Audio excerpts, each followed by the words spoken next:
Commonwealth games मध्ये भारताची सुवर्ण कामगिरी। बॅडमिंटन मध्ये पी कश्यपनं पटकावलं गोल्ड मेडल। 1982 नंतर बॅडमिंटन पुरुष एकेरीमध्ये पहिलंच गोल्ड।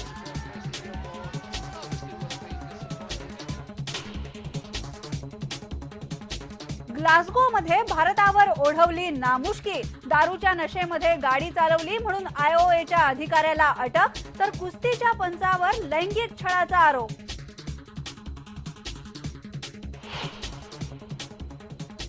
पंतप्रधान नरेंद्र मोदींनी नेपाळच्या संसदेमध्ये केलं भाषण। म्हणाले, भारत नेपाळच्या अंतर्गत बाबींमध्ये हस्तक्षेप करणार नाही। भारताला नेपाळकडून सहकार्याची अपेक्षा।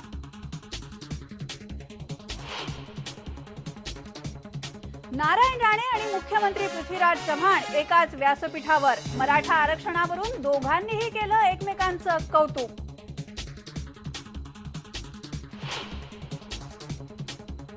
माळीण दुर्घटनेतल्या मृतांची संख्या 101 वर। काही काळ पाऊस थांबल्यामुळे बचाव कार्य वेगानं सुरू।